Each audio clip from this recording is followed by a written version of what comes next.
store in the entire county. And in the back of that store is a room that has a hidden door.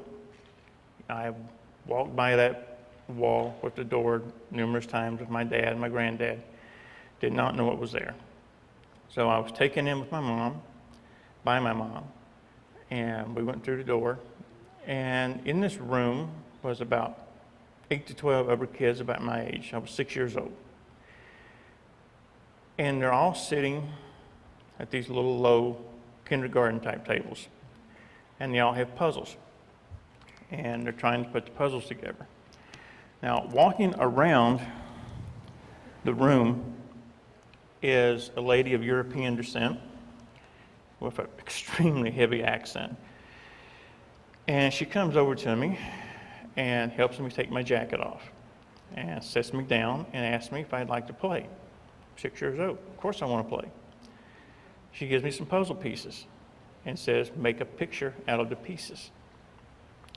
Well, for years, since I started to regain all my memories, we had thought that the test itself was making the correct picture with the puzzle pieces.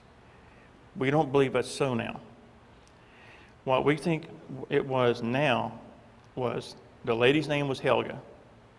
She was a transmitter. Can you talk just a little bit louder for us? Because if you hold the microphone, Okay. just a little bit closer. She's a good friend of mine. I'm allowed. What we believe now is that Elga was a sender, a transmitter, a psychic transmitter. And the test was to see if I would be a strong enough receiver.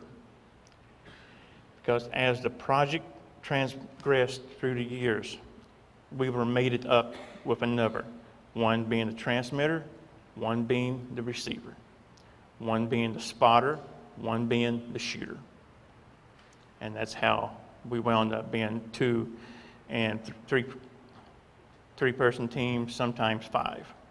Okay? But we were always together, the psychic, the soldier.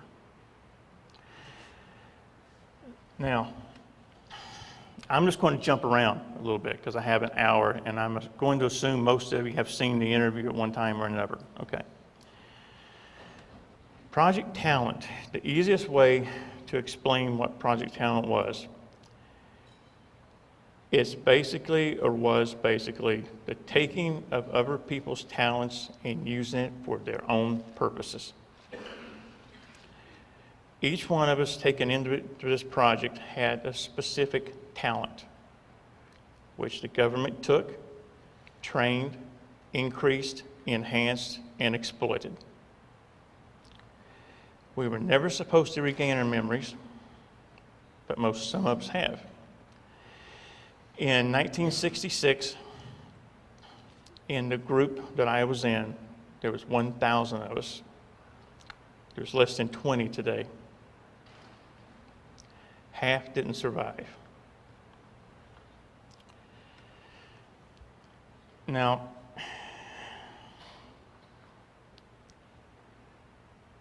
the process, well, first of all, how many knows what multiple personality disorder is? Yeah, it's about what I expected. What they did with us is they split our personalities. This was an artificially induced. And if you look at one of the paintings on the back wall, when you have a chance, you'll see a graphic description of what was done. The alternate personality is the one that was trained in every martial art known to humankind. We were trained to fly every aircraft there was at that time. We were trained in every aspect that you could think of, every art of war, every part of the military there was. We were, in essence, a par elite of soldiers. And we were used all around the world. A lot of our assignments were for termination. a good deal was for intelligence gathering. But by and large, we were assassins, pure and simple. And someone needs to be held responsible for this. So where do we start? Who do we hold responsible now? I'm 50 years old. The people who did this to us in my generation are probably long gone. However, the projects continue under different names, different guises. They still continue. So how do we stop it? Anybody? How do we stop it? Like people like to talk, speed programming, I'm just a loudmouth on a stage. expose it. That's one. How about we turn ourselves against them?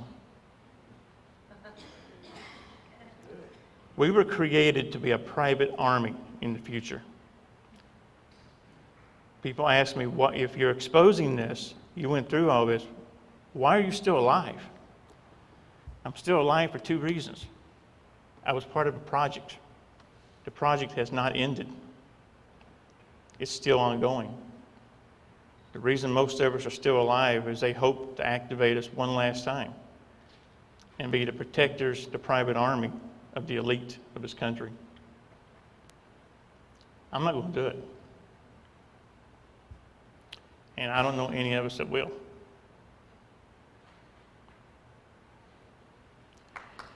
Now,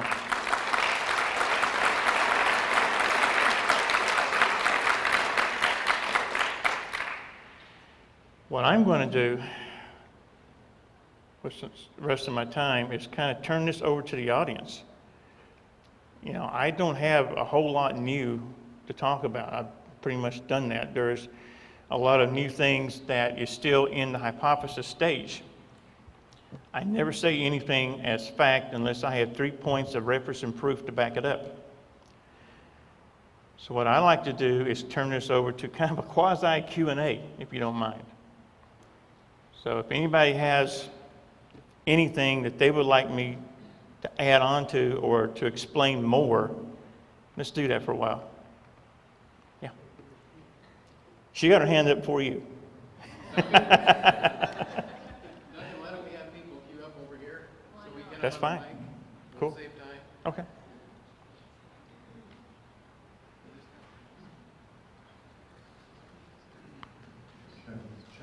I know with your multiple personality, they have a way of triggering, to change you.